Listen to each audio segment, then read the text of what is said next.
Hello, everyone, and a very warm welcome to my podcast, Don't Get a Therapist Yet. And I am delighted to introduce my guest today.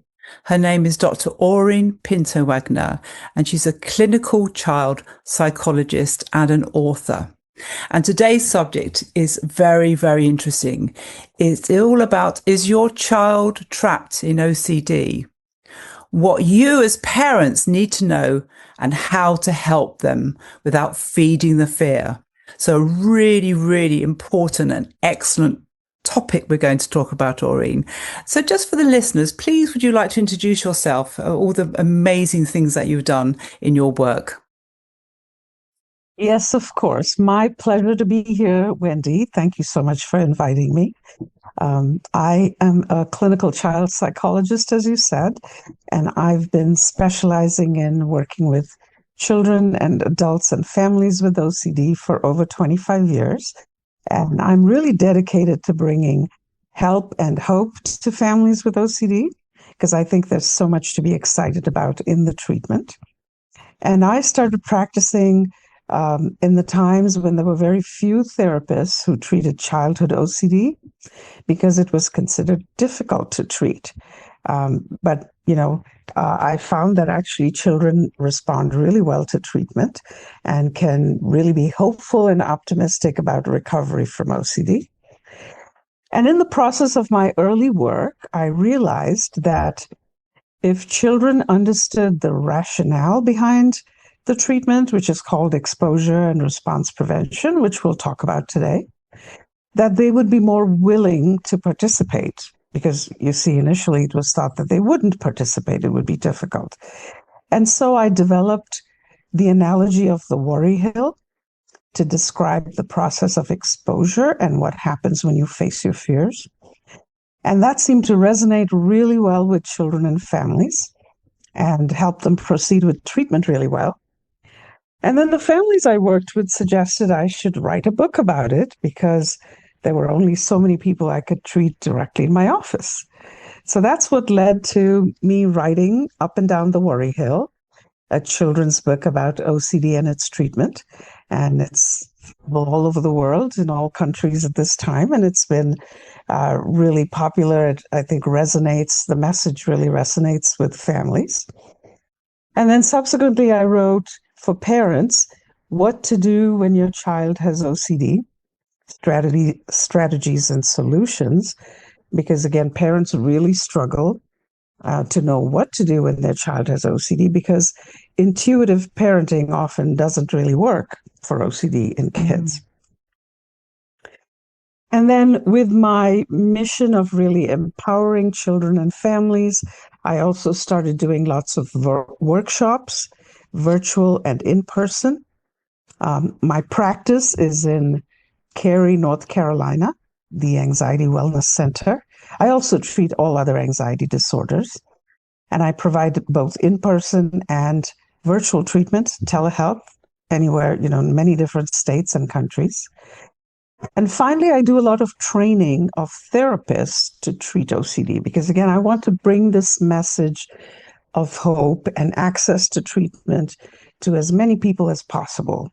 And so I developed and wrote a treatment manual for children, for therapists to train on, and it's called The Treatment of OCD in Children and Teens, a Professional's Kit. And so it brings all these child-friendly messages to therapists to be able to deliver treatment to children and teens. I'm also an active member of the International OCD Foundation, and I'm a member of its Scientific and Clinical Advisory Board, and I present workshops annually at their annual conference. And if I may mention, they're having their annual conference just July in Seattle with Washington. However, there's a virtual option available at that conference. So for your listeners in the UK and elsewhere in the world, if they wanted to participate virtually, that is now available in a way that wasn't previously. Wow, what an opportunity. That sounds amazing, Aureen. Thank you so much for telling us that. And the body of work that you've done is amazing, and how you've turned all that knowledge and experience into manuals that other people can use, both, therapists and parents. I mean, that is just, thank you so much. Your hard work, your body of work is amazing. So, yes. And thank you so much for being a guest on my podcast, because we're going to bring some real pearls and jewels to this difficult issue of children with OCD. So thank you for that. So I'm just wondering, perhaps you can tell the audience a little bit more about what is OCD and what is just normal childhood worry. What would you say the difference is? This is a question that comes up quite regularly for parents because, fears are normal. Worries are normal. Everyone has fears. Children tend to have a lot of fears. So what makes them different? The difference is that OCD consists of extreme fears and, fears where a child gets stuck in the fears and cannot see that they are irrational. And this is true for adults as well. So OCD has two components: obsessions, which are these fears, and then compulsions are things the person feels compelled to do to make the fears stop. Okay? So the key difference between normal fears and OCD is that normal fears are somewhat reasonable to the child's age. They make sense in the context. And, with a little bit of assurance or reassurance, a child can kind of move along. And then those fears dissipate over time. But with OCD, it's really extreme. We'll get really sort of stuck in those fears. Routines. Childhood is full of routines. Children love routines and rituals.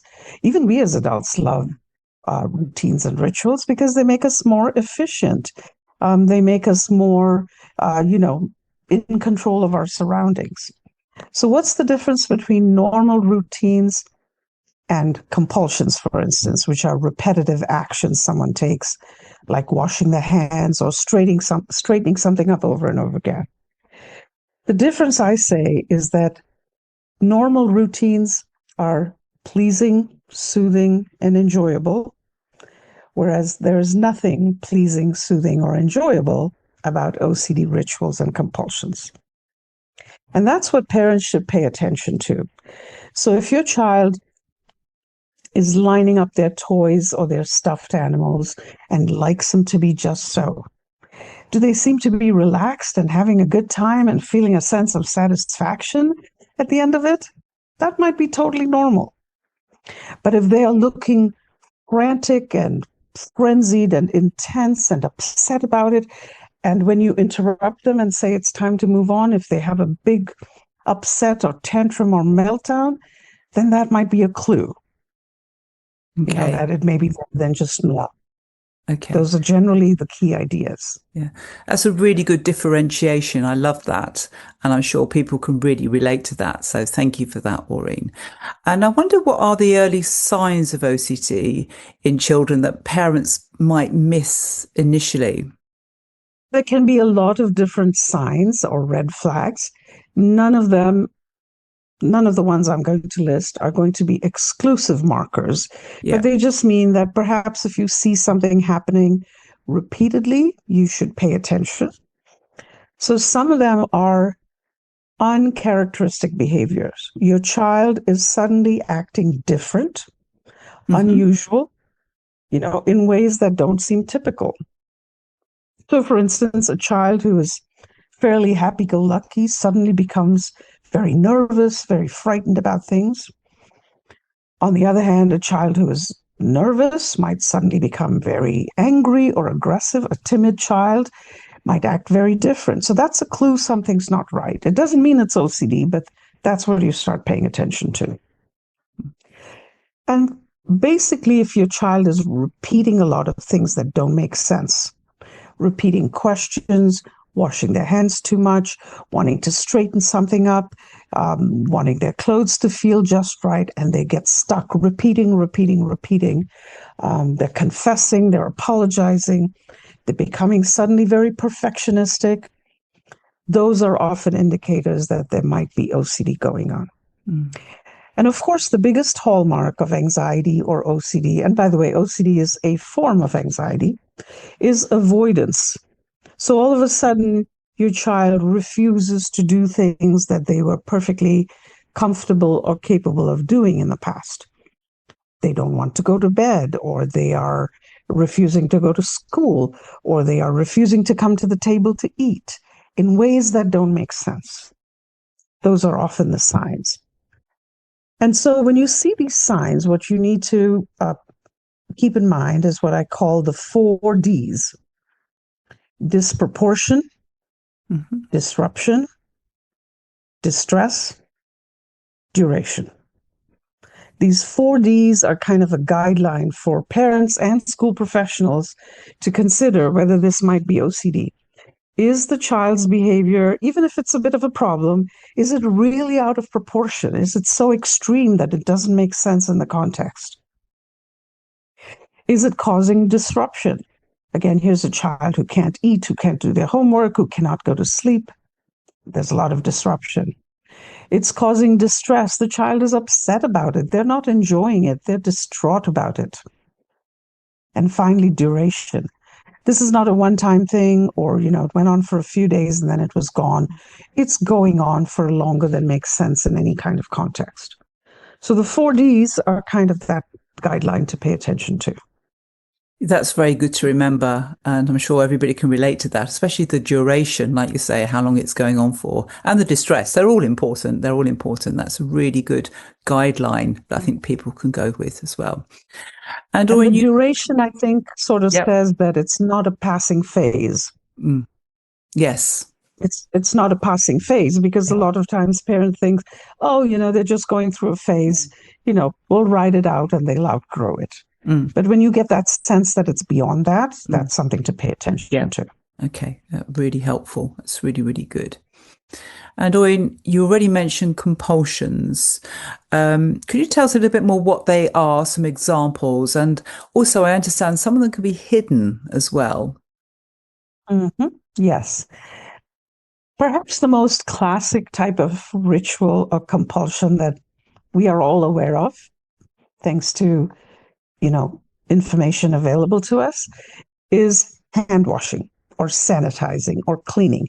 And this is considered the most classic form of OCD, the fear of germs or contamination or disease, and then the need to sanitize or clean, correct? So those will be obvious. But the more hidden ones can also be completely mental. They're not observable to anyone because they are rituals that the person does silently in their mind. And these are called mental rituals. And they can include things like counting odd numbers or even numbers, repeating words, lucky words, unlucky words, repeating entire ideas, or rehashing or canceling things out and repeating them. So a lot to do with numbers, words, prayers. People might say prayers, or, have lucky phrases that they want to get themselves through some kind of fear. Another type of compulsion or ritual that isn't as well recognized is what's called just right rituals, or just right OCD. And it's a little bit different from the classic German hand-washing OCD in the sense that person has a sense of something not feeling right. And it's hard to explain. It's hard to pin down. But it often has to do with symmetry, closure, or completion. And the person feels a great sense of agitation or unsettlement until things are corrected to feel right. And so often they will do symmetry rituals. I bumped into this with my left elbow. Now I have to make it equal on the right side and bump into it again. Or I can only do things in even numbers. So I have to tap the light switch twice, or I have to step through the doorway 4 times, or backwards or forwards in patterns. Those are just right OCD. Another type of OCD that's harder to work with and understand is intrusive thoughts, because it involves very scary, frightening thoughts that the child is not often able to verbalize or embarrassed or scared to verbalize. And so then they may engage in a lot of like praying rituals or trying to like reimagine good things to replace the bad things. So that's a whole range of different types of OCD. There's a lot there, isn't there? And there's a lot to look out for. And like you say, whether the child is too embarrassed to admit what they're thinking of as well. But it's really good for the parents to know about that so they can ask those questions. It's really, really good. And I also understand that children have a habit of asking the same question again and again and again. Could you tell us a little bit more about why they might be doing that? So asking questions is part and parcel of childhood. Children ask lots of questions. In fact, that's how they learn. And your 3-year-olds and 4-year-olds, they're just full of questions. But it's curiosity. It's them trying to make sense of their world. Okay? And it's the most natural thing for parents to want to answer the questions. Now, there are informational questions, and then there are assurance questions. So if a child says, "Is the dog going to bite me?" a parent would say, "No, you're okay. I've got you. The dog is far away. You'll be fine." That's all very normal. But in OCD, the questions become insatiable. Children and teens and even adults will ask the same question again and again and again. And no matter how much reassurance a parent gives, it seems to be a bottomless pit. The child does not seem reassured. And that's the hallmark, the difference between normal questions and OCD. Assurance versus reassurance. Asking again and again, when a parent might say, "That doesn't make sense. I know you're smart enough to understand that answer." So when a parent gets the sense that their child is fully capable of comprehending the answer, then that's a big clue that that question is driven by fear, not by a rational need for information. Yes, and this is very common in OCD, especially in children. Reassurance seeking is a common OCD compulsion. And what do you think? Should parents answer the OCD questions, or should they stop giving the reassurance? What do you recommend? That's a tricky thing, because if your child doesn't understand what is going on with them and that they might have OCD, abruptly stopping the reassurance will be confusing to them and very upsetting, because they will think that their parent is just angry, abandoning them, rejecting them when they're really anxious. So I recommend that parents not abruptly change their way of handling it, but very gently, and hopefully after reading some books or perhaps needing to see a therapist, do that in a very thoughtful and planned way. But the direction you want to go in is helping your child understand what might be going on in their mind. And so there's ways for us to explain OCD to kids. And then in that context, once they've understood, to be able to gradually reduce that reassurance and instead replace it with something like, "I see that you're really upset, and I see that, your mind is telling you really need to know this answer, but we talked about it earlier today. And so I'm going to be here to help you through it, and I know you're going to be fine, and you don't need that answer because your mind is just playing tricks on you." So something like that is what I usually coach parents in doing. But don't abruptly stop, because your child will get very confused and upset. Yeah, very, very good strategy there. I can see that working really, really good. That's another pearl, isn't it, Aureen? That's another pearl. But I understand what can happen is that the OCD of the child can get worse once the parent tries to help. And why is that? Well, parents really need to understand that even though their intuition is to answer the questions and help their child get through rituals, ironically, it can actually backfire and unwittingly and inadvertently worsen their child's OCD. I like to show parents actually, and kids and teens, a graph that helps explain this. So this is the graph I like to show parents and also children and teens, and actually even children as young as 8 or 10 can usually understand this graph because I walk them through it with examples from their life. But basically, here's an example. A child is afraid that, let's say they're going to get germs from the doorknob and get sick. And so when they have to encounter the doorknob or open the door, that's called exposure. They're exposed to that fear.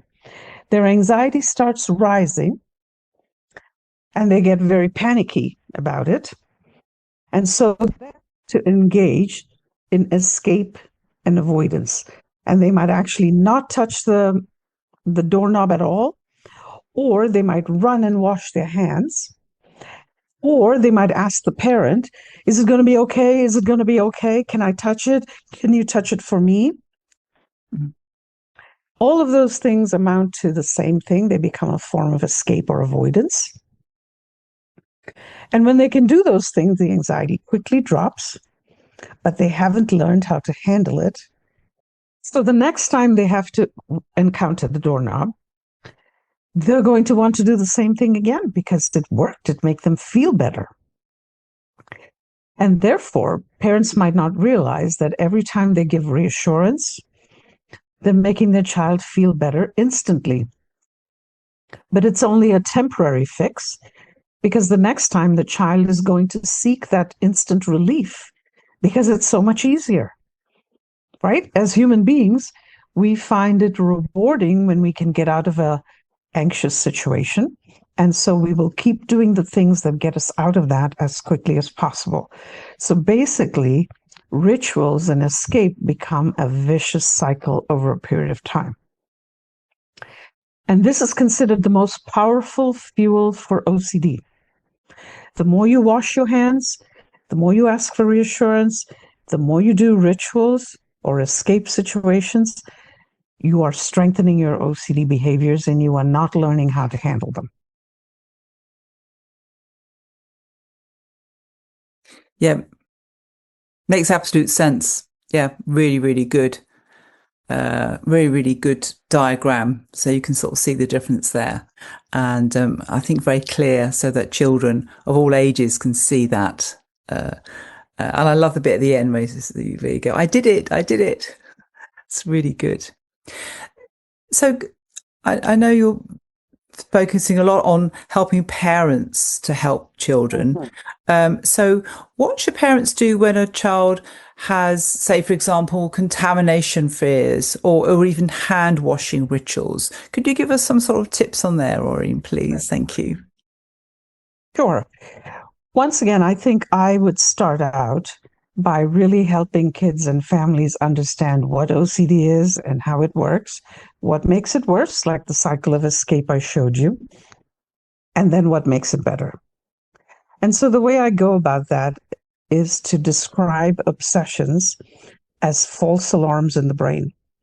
Mm-hmm. And I use that analogy because it, is relatable for most kids. They learn about fire safety and fire alarms, and they know what a false alarm is. And I say sometimes our brain can give us false alarms. And for littler kids like the preschoolers or the elementary schoolers, I use the analogy of worry tricks. Your mind is playing tricks on you. Like if I said, look, there's a spider on your head. And they get that, they laugh, they realize I'm playing a trick. And I say, see, because you knew it was a trick, you don't have to be scared. And when you know it's a false alarm, you know there's no danger. So that conceptualization of obsessions is key. Once kids and families get that, then they understand there's no need to do the rituals because there is no danger. Mm-hmm. Previously, they believed it was true, there was danger. You see, so that's a 180-degree paradigm shift in how they think about their fears. Once they get that, then they also understand that if they keep doing the rituals, their OCD gets strengthened. And therefore now they can learn to be brave and face their fears and basically find out two things. One, your fear does not come true because it was a false alarm to begin with.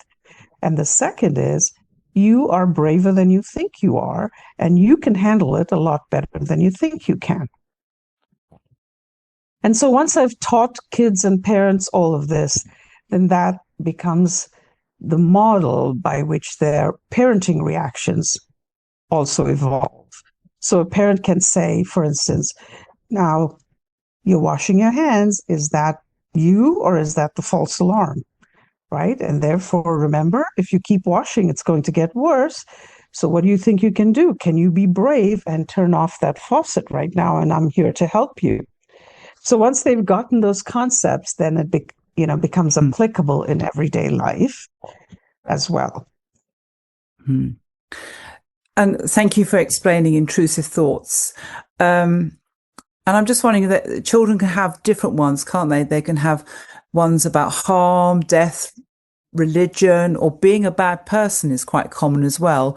Are there any particular ones you can help with when they're specific ones? Yes, intrusive thoughts are common in children, teens, and adults. And they were not really understood for a long time because people didn't think of them as OCD, or they thought of them as pure OCD. And also, people with these thoughts were often embarrassed to disclose them. So they hid them and thought that something was wrong with them. But yes, even children and teens can have violent thoughts, sexual thoughts, and religious or moral thoughts that are very upsetting. So they might think, I've said something blasphemous, or I've done something sacrilegious, or I'm a terrible person because I've sinned. Or they might have sexual thoughts about things that in their family or in their culture or in their normative age group feel very inappropriate and wrong. And intrusive thoughts tend to be about forbidden, taboo topics. And the OCD seems to sort of latch on to things that matter to people. So if you are a religious person and you have OCD tendencies, then your OCD is likely to latch on to the religiosity. It's kind of that vulnerability you have. If you are a new parent who's got a newborn, and you are very concerned about, protecting your newborn, but you have OCD, then your OCD might pertain to hurting your newborn. So OCD tends to be opportunistic and latch on to things that people value most. And therefore, we also know that those are the things that people will not do. They will not do any of those dangerous things simply because that's the last thing they want to do. Correct? So I help kids and families understand that, by the way, intrusive thoughts are completely normal and common in the general population.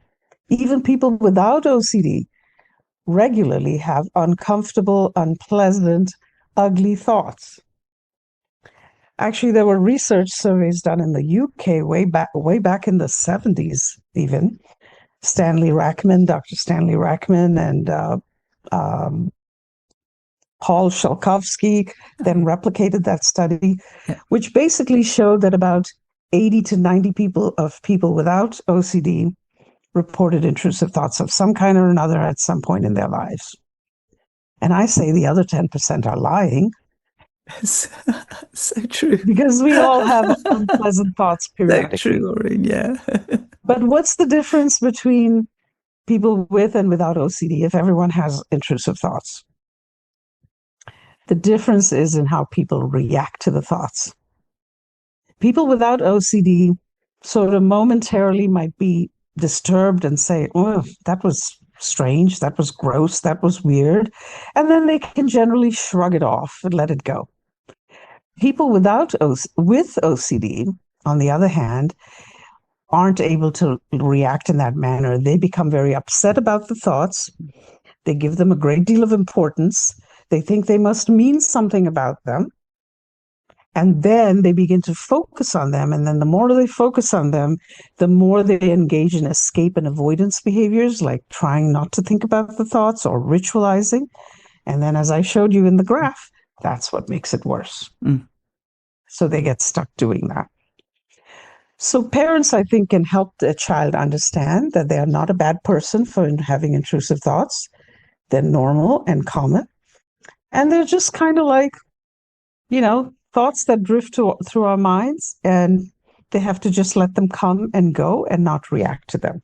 And in the treatment, we focus a lot on teaching people how to not react to those thoughts by escaping and avoiding. Okay. Yeah. Very, very well explained. That makes a lot of sense as well. And I also understand with OCD, another problem is that it can affect children's lives. It can affect their school, their friendships, possibly homework, and obviously going to bed can be very, very difficult for a child as well. So could you tell us a little bit more about how you'd help parents with those kind of problems?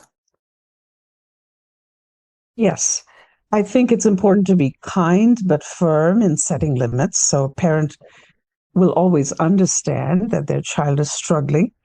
So it's important not to be harsh or angry, but be kind and calm and firm, but kind of like moving them through the routine. If it's time for bed, I will help you along, and we've got to get your pajamas on and brush your teeth, and we're going to get to bed.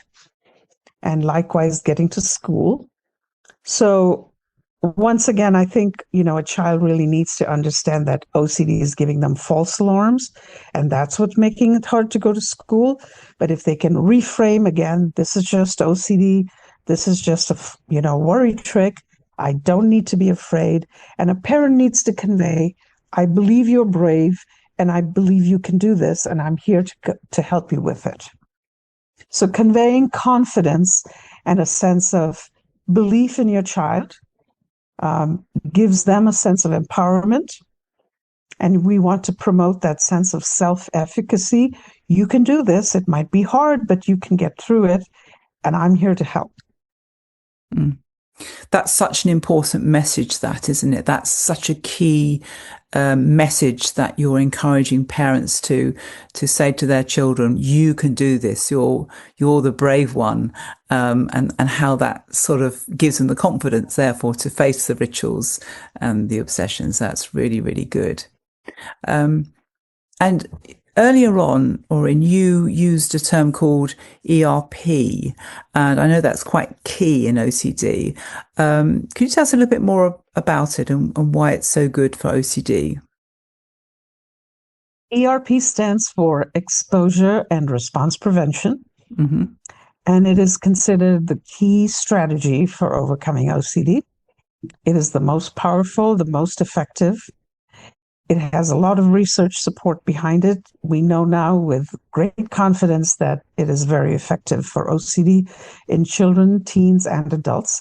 And ERP is a technique that falls under the bigger umbrella of cognitive behavioral therapy, which is a collection of different techniques.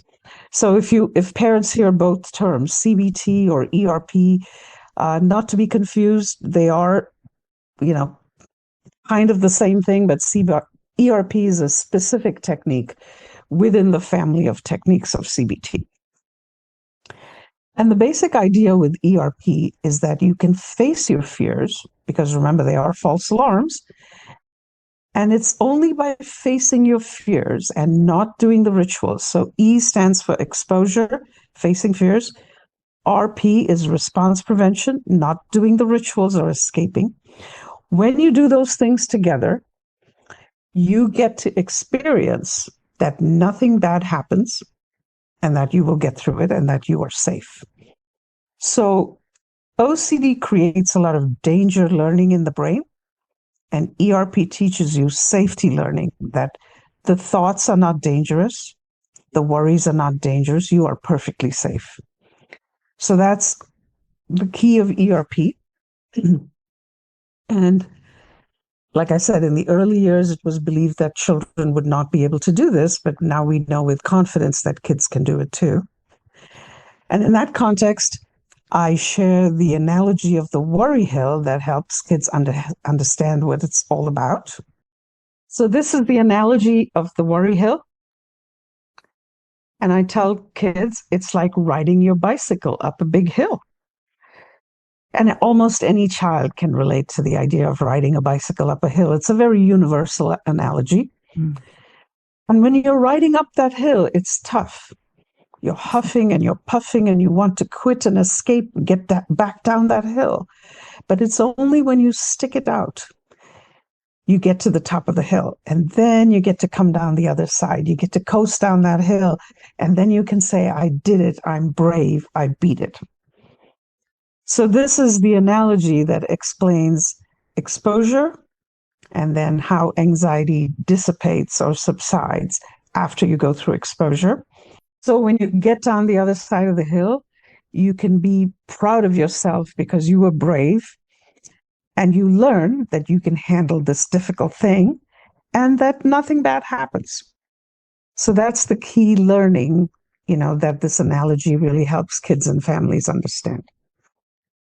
It's such a good, again, amazing metaphor and diagram that is so relatable to both parents, adults and children and teenagers. Yeah, I love it. It's really good. I suppose parents have got quite a difficult role, haven't they? Because they're sort of trying to be parents, and you don't want to become the therapist. How can they do that? Still be the parent without sort of trying to fall into the role of the therapist? Yes, that does get complicated. So I suggest to parents that, their role is really to be their main advocate for their child and to guide their child through this process, to understand and learn as much about OCD as they can, to understand how, if they keep giving reassurance, they're accommodating the OCD and that doesn't help, and then to adjust parenting behaviors accordingly. But there might come a point at which a parent might say, this is too difficult for us as parents. It's difficult to play a dual role as a parent and a therapist. And it really might help to have a therapist as an objective third party because, the therapist can set firmer limits sometimes than a parent can. Correct? So I think that's an important thing for parents to figure out as well. So there's a lot of ways in which you can parent your child successfully through OCD, but if it becomes moderate to severe OCD, that might be really difficult and you might benefit from speaking with a therapist. But be sure to pick a therapist who really understands how to treat OCD in the most effective way. And this here is your role as the parent, is to find the therapists that know how to do ERP. And I suppose it can be helpful for the parent as well, because I suppose they might be worried or be anxious about doing the wrong thing or being too reassuring or worrying about pushing the child too much or something like that. So I suppose it can be a great guide for the parent as well to know how it's going as well, and to discuss any problems that they feel when things don't go well. They've got someone else to talk to as well. So, yeah. Absolutely. Absolutely. And I should mention that a good ERP therapist who works with children should work closely with the parents. If they are not including you as parents, then that is not a good ERP approach, because we have come to understand that involving parents from start to finish in treatment is very key to a child's success. So if you are beginning to see that your therapist is not including you, you should ask them about it, because really they should be giving you a lot of guidance as well. Absolutely. Yeah, absolutely. And I think another thing that parents might struggle with is if a child has an OCD meltdown as well, when they just sort of it all goes to pot and they just can't cope and they can't stop, and it just sort of collapses, doesn't it? What would you say to parents to help them with that situation, Aureen? Some children and teens with OCD can have meltdowns where they get very panicked or very rageful, and they're often caught in an OCD moment that feels very frightening to them. And the most intuitive thing a parent wants to do is to talk their child out of the meltdown. But they know it doesn't work. You can't really talk somebody out of a meltdown. So this is once again a teaching that I do with children and families, that I help them understand how the brain is working during a meltdown. And very simply put, in very relatable terms, our feelings come from our feeling brain, our emotional brain, the limbic system, the amygdala, back inside our head here. And when we have an OCD fear, that signals a fight or flight danger response, and our feeling temperature might immediately spike to like a 10, from 1 to 10. And when our feeling temperature spikes like that, the feeling brain turns off the thinking brain. This is our frontal cortex that helps us problem solve or size up. Oh, that really isn't too bad. I can handle that. But when there's an abrupt escalation of fear, the feeling brain shuts down the thinking brain temporarily. And so if parents are trying to reason with their anxious child, or their child who's having a meltdown, it's not registering. As a matter of fact, it worsens the situation because the child becomes overstimulated by a parent trying to coax them out of it. All right? So once families understand this, then it makes sense to them. And they say, oh, yes, we've been there. We've done that many times. Therefore, what you need to do during a meltdown is actually the most counterintuitive thing. You need to step back, not rush in to end the meltdown. The meltdown is upsetting. You want to shut it down, but the storm has to pass. So really, you have to step back. And unless your child is being unsafe, if your child is being unsafe, obviously you do whatever it takes to maintain safety. But if they're not being unsafe, you just step back and you don't engage with them verbally, because that will aggravate the situation. And you tell them, I'm here, but when you're calm, then we'll handle this situation. And give your child some time and space. And then the sympathetic nervous system that results in that fight or flight response will naturally, subside in its reaction, and the calmness will come. And then the thinking brain comes online again, and then you can engage. Okay? So often parents are rushing in, which again, there's no blaming or shaming. It's the most natural, intuitive thing to do.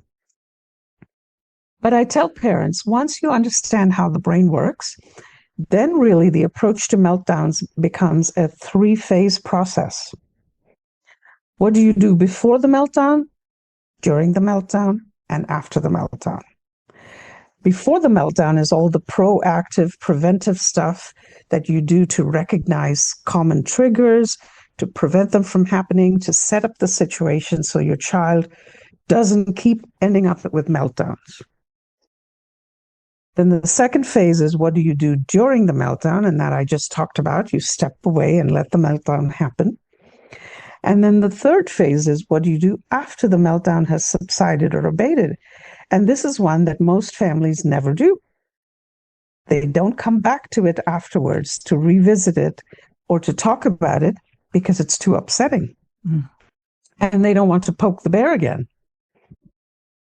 But after the meltdown is when the teaching brain is online, and that's when a child can learn and problem solve and figure out what happened, why did it happen, how can I do things differently next time. But most people miss that third phase, right? And I call it the teachable moment that must happen. And if you practice these 3 phases over time, then the meltdowns become fewer in occurrence. That's pure diamond, that is. Or in so many parents probably would really respond to that and love that. And it sounds so simple when you say it, but that's exactly what happens, isn't it? So that's a great takeaway. Thank you so much for sharing that. And I suppose, again, and we did talk about it a little bit earlier, but I just want to think about a little bit more when a parent feels that they should seek professional help for the child with OCD. Is there any guidelines around that? I would go back to the 4 Ds. Disproportion, disruption, distress, duration. So if a parent is feeling overwhelmed, the child is overwhelmed, there's chaos, there's turmoil, this is just becoming too difficult to sustain on a day-to-day basis. like the survival mode, those are probably good indicators that it's time to seek professional help. So when a child is very sort of emotionally, maybe having some meltdowns as well, and the duration is quite strong as well, that's the sort of things to look at, the 4Ds. And that's a really good guidance regarding that, isn't it? And I suppose they can also phone as well and have an initial discussion with the therapist to sort of ascertain. Absolutely. Yeah. Yeah. I think there's also something to say about maybe seek early intervention as well, so it doesn't become too entrenched as well in the child. So there is a benefit, I think, in being proactive and asking a therapist before it gets too bad. Yeah. Yes, indeed. Yeah. And I think, again, it's important to find the right therapist. But if you intervene early, kids are very quick learners. They are. They actually respond really well. Yeah. And you can save them a lifetime of distress, right? So the earlier you act on it, the beauty of CBT and ERP skills is they are basically skills that are learned and applicable for a lifetime. Once you've learned them, you can always use them. Once you've learned how to ride a bicycle, you'll always know how to ride a bicycle. So in the same way, once you learn these skills, you can always use them. Now, you might have to practice them and apply them and refresh, but they don't go away. So that's why the earlier you intervene, the better you're setting up your child for a successful future. And also the understanding of the condition, when you said that earlier, that in itself can be such an important step for both a parent and a child, to say, okay, there is a logical explanation for why this is going through. I mean, that can be such an amazing relief for parents, just to know that there is help out there, and there are steps which are very scientifically proven to help with OCD, rather than being left in this sort of awful fear, ritualistic chaos that sometimes children can be in, and teenagers as well. So what are the key takeaways that you would like to share with parents today? This is my final question, Aureen, and if you could just give us a couple of little hints there. Yes. I would like to bring hope and optimism to children and families who are experiencing OCD. Treatment has come a long way. Information out there in the universe has come a long way. Even as recently as 25 years ago, people really had a hard time understanding childhood OCD and how to treat it. So all of this has, grown exponentially. So be hopeful, be optimistic, learn about OCD, apply some of the techniques and strategies if you can as a parent, seek help if you can't do it all by yourself. But know that treatment is very effective. Exposure and response prevention treatment has a 60 to 80% success rate, and it's very doable.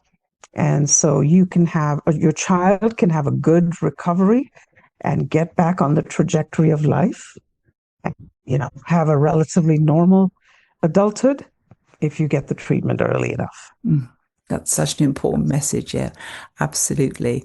And I highly recommend to the audience your books.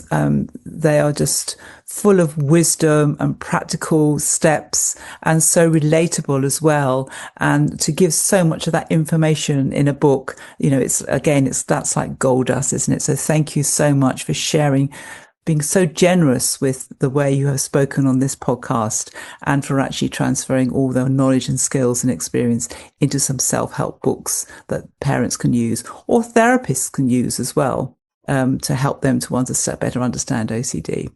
And thank you so much for being such a brilliant guest, Aureen. I hope people subscribe to this channel, because we're really getting the message out there, especially to children who are in distress and to parents who are in distress, that there is hope there. So please subscribe and just listen to this podcast, because it can really change your life. Thank you so much, Aureen, for being such a wonderful guest. Thank you, Wendy, for inviting me. It's my pleasure to share this message, and I hope it has a wide reach so that children and families with OCD can get help. Yeah, thank you.